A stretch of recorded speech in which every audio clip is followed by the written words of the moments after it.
दोस्तों, भगवान श्री कृष्ण के भक्त उनका नाम सुनते ही उनके जन्म से जुड़ी न जाने कितनी कथाएं बताने लगते हैं। कोई कृष्ण जी के जन्म के बारे में बताता है तो कुछ लोग उनकी बाल लीलाओं की कहानियां सुनाते हैं। दोस्तों, आप में से सभी लोग ये जानते होंगे कि महाभारत के युद्ध में श्री कृष्ण की भूमिका सबसे ज्यादा महत्वपूर्ण थी। लेकिन क्या आपने कभी सोचा है कि भगवान श्री कृष्ण की मृत्यु महाभारत के युद्ध के बाद कैसे हुई? दरअसल इस बात से लोग अब तक अनजान है कि युद्ध के बाद श्री कृष्ण की मृत्यु कब और कैसे हुई। ये वास्तव में एक ऐसा सवाल है जिसका जवाब हर कोई जानना चाहता है। मैंने भी इस सवाल का जवाब जानने की इच्छा रखते हुए इस बात का पता लगाने की कोशिश की है कि श्री कृष्ण की मृत्यु कब और कैसे हुई। तो आइए आपको भी बताते हैं कृष्ण की मृत्यु से जुड़े कुछ रहस्यों के बारे में। दोस्तों, पौराणिक मान्यताओं के अनुसार भगवान कृष्ण का जन्म 3112 ईसा पूर्व में हुआ था। वैसे ऐसा माना जाता है कि श्री कृष्ण का जन्म मथुरा में हुआ था, लेकिन उनके बचपन की लीलाएं गोकुल, वृंदावन, नंदगांव और बरसाना में हुई। इसके साथ ही श्री कृष्ण ने महाभारत के युद्ध के बाद 36 वर्षों तक द्वारिका नगरी में राज किया था। दोस्तों, ऐसा माना जाता है कि जब महाभारत के युद्ध के बाद दुर्योधन के पूरे वंशजों का अंत हो गया, तब उनकी माता दुखी अवस्था में कौरवों की मृत्यु पर शोक दिखाते हुए युद्ध भूमि में गई और तब उनके साथ श्री कृष्ण और पांडव भी गए। तब गांधारी ने भगवान कृष्ण को मृत्यु का अभिशाप दे दिया। ये सुनकर सभी पांडव चकित रह गए, लेकिन भगवान श्री कृष्ण विचलित न हुए और मुस्कुराते हुए उन्होंने यह अभिशाप स्वीकार कर लिया। दोस्तों, गांधारी के श्राप की वजह से युद्ध के 36 सालों के बाद कृष्ण जी द्वारिका में एक दिन एक वृक्ष के नीचे रात्रि में विश्राम कर रहे थे। उस समय उनके पैर में लगी हुई मणि तेजी से चमक रही थी, जिस वजह से उस चमकती मणि को देखकर एक शिकारी जिसका नाम जरा था, उसने अनुमान लगाया कि वह कोई मृग है, जिस कारण शिकारी उसी समय श्री कृष्ण जी के पैरों में तीर से प्रहार कर देता है। जिसके बाद जरा के तीर से घायल श्री कृष्ण ने वहीं देह त्यागने का निर्णय लिया। इस प्रकार दोस्तों, युद्ध के समाप्त होने के 36 साल बाद, यानी कि जब श्री कृष्ण की आयु लगभग 125 साल थी, उस समय प्रभु श्री कृष्ण ने अपनी देह त्याग दी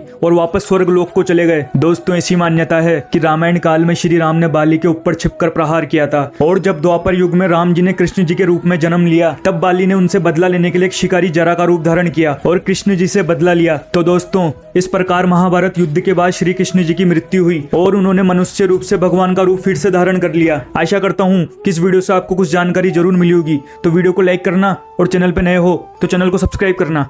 थैंक यू।